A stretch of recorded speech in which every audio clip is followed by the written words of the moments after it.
Before George Floyd was killed, this pandemic was infected with racism. Asian Canadians have been targeted, yelled at, spat at, and worse. People lashing out at them in the mistaken belief that somehow their Asian descent makes them responsible for the novel coronavirus. As Robin Gill reports, that is reopening old wounds. Andy Sue's flower shop in Toronto's East End has been in his family for 48 years, passed on to him from his parents. He grew up in the multi-ethnic neighborhood and had never experienced racism. I got white, I got lilac, I got pink. Then he noticed his customers acting strangely when COVID-19 surfaced. People started being a little bit more apprehensive about coming inside. After the whole Wuhan thing earlier in the year in the news, people started kind of questioning, was it safe to approach me anymore just because of my Asian background? He was even asked if he had ever been to Wuhan. I've never been to China myself. The virus originated in Wuhan, China, and that fact has fueled attacks against Chinese Canadians like Trixie Ling. She was just going for a walk when she was confronted by a young white man who called her names and then spit on her. I actually felt really angry. That was probably the strongest emotion I felt. Angry that she'd been singled out in this humiliating way based on her racial background. A lot of these racist incidents that has increasingly appeared, a lot of them is done by white folks. And so when it's that aggression and racism against people of color, there's this othering of you don't belong here. The Vancouver Police Department says there's been a 600% increase in reports of hate crimes targeting the Asian community, whether they're of Chinese, Korean, or Japanese descent. A woman punched at a bus stop. An older man pushed out of a store. Chinatown sprayed with graffiti. British Columbia's anti-racism network doesn't think there's a rise in hate crimes. It's always been there. More people are just coming forward. We're in a time right now when people are feeling more open about expressing their feelings. They're exposing their racist ideas. The anti-Asian sentiment, also labeled the yellow peril, is entrenched in public health emergencies, going back to when the Chinese first started immigrating to Canada. Sandra Hyde is a Montreal professor whose research focuses on the correlation between pandemics and how different cultures get targeted during health scares. In a pandemic where we have no cure, no vaccine, people are afraid and they want to place blame. And it's easy to place blame on somebody else who's different than you. The Chinese were blamed for the 2003 SARS crisis because it first appeared in Guangdong. A Pittsburgh paper felt compelled to publish this controversial political cartoon. Then in 2020, a major Toronto newspaper took it a step further. And Canada's top doctor found herself in the crosshairs of racist rhetoric by a member of Parliament. Does she work for Canada or for China? It doesn't help when celebrities get in on the action. Take this racist rant posted on rocker Bryan Adams' Instagram. Because it comes from China. It's not racist at all, no, not at all. It comes from China. Then there's the influence of the U.S. president. Donald Trump has been deliberately disparaging, calling it the Chinese virus. It's always an open season.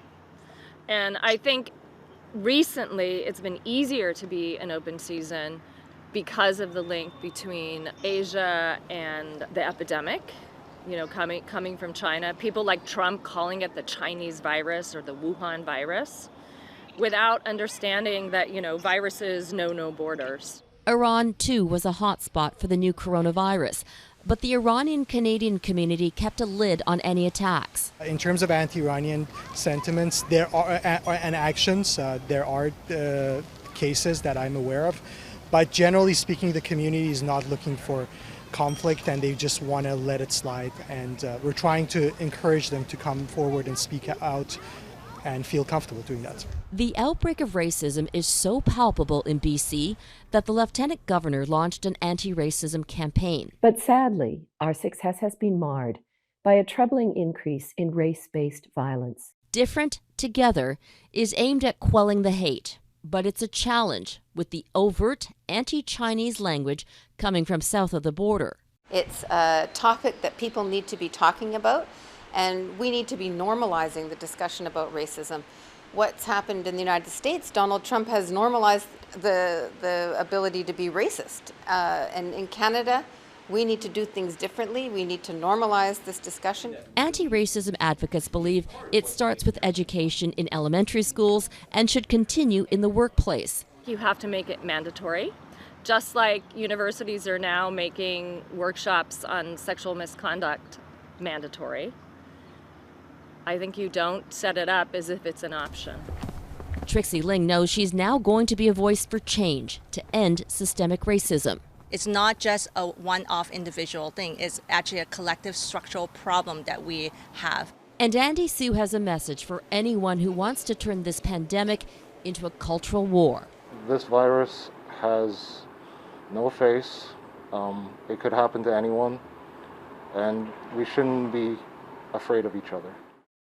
To help guide us through some things to combat this, I'm joined by Professor Carol Liao. She teaches law at UBC with a focus on business law, ethics, and corporate governance. She's a second-generation Taiwanese Canadian. Professor Liao, thanks for joining us. You know, we like to believe in Canada that we're enlightened and tolerant and that racist acts are isolated. What is your sense of how pervasive anti-Asian racism is in Canada? Well, there's a false sense of Canadian exceptionalism that forgets our very racist history. But we need to be honest about colonialism, the Chinese head tax and Exclusion Act, Japanese internment, ongoing anti-Black and anti-Indigenous violence and over-incarceration. We desperately want to see our past as disconnected from our present, like we're each some sort of self-determined island, and we don't like to acknowledge systemic racism. Right? It's much easier for people to be disgusted with hate crimes. Of course we're against that. And to compartmentalize acts of violence as isolated events until they finally come to a head like they are in the US. But it's much harder for us to admit our own racist tendencies, both conscious and unconscious. I've lost count of the number of people that have told me that they are colorblind or don't see race. There's a lot of defensiveness, and it's just not something I find people are generally open to talking about here, even though there is prevalent, casual, and systemic racism that exists. So when it comes to this pandemic and COVID-19, how does it compare to anti-Asian racism that was linked to SARS 18 years ago? Is it worse now? Well, I don't have to even look back to SARS to be reminded of anti-Asian sentiment. In the past few years, as Vancouver's housing prices have skyrocketed, there's been a lot of collateral racism. I'll be having coffee with a group and overhear someone saying they don't want to sell to an Asian person, and I'm right there. And I had a man shout a racial slur in my open car window as he drove by, and my 3 young children were behind me and heard it all. And that was pre-pandemic. So, this anti-Asian sentiment, none of it is surprising to me. It was all predictable, with some politicians practically inviting it. And, given the protracted period of COVID where the end seems so far away, and with the widespread suffering of so many people, and this convenience of misdirected blame on not just Asian, but any Asian-looking person, yes, it is worse. There's overt racism, we know, and there's unconscious bias. You do training sessions to help companies overcome unconscious bias. Can you explain in simple terms what that is? Oh, sure. A simple example is how we hear someone with an English accent and think they sound smart, yet research has shown any other accent and we judge more harshly. Empirical studies also show time and again how women and people of color have to work harder to establish competence in the workplace and prove it over and over again. So, the increased anti-Asian racism, it should remind Asian Canadians that we've often benefited from a system that's rooted in anti-Blackness, and how much the model minority position is only used to bolster the status quo until it's taken away. And, in Vancouver in particular, I hear people claim there can't be that much anti-Black racism here, given how many Black people they perceive are in Vancouver. And I'd like to ask, what is the right number for people to recognize racism? I've also heard so many people expressing surprise that there is anti-Asian racism given how many Asian people there are. It seems we're either too few to matter or too many to matter. So what's the right number before we're willing to recognize these things? And what are the obligations, do you think, of business leaders and politicians not to enable racism, not to be complicit in it? Well, representation matters. Take a look at the makeup of your leadership. The numbers are abysmal in the corporate sector. Less than 6% of board seats are comprised of people of color, and less than 1% are held by Indigenous peoples. Organizations should commit to anti-racist bias training, and it cannot be a one-off either.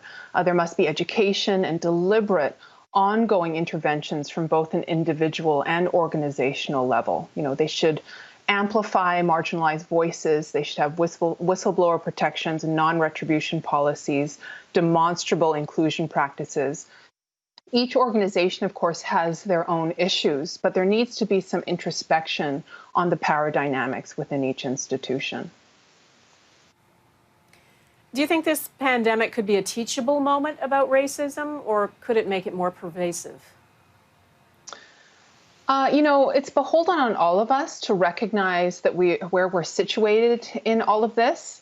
We can't have public ambivalence. My heart's been just broken too many times watching the uptick in overt racism caused by very live issues in this city. And we need to think about what we can do long term to address the systemic racism within our communities. And hopefully now, with everything that's happening, we can spend less time discussing whether racism is real and exists within our institutions and focus more on what can be done about it.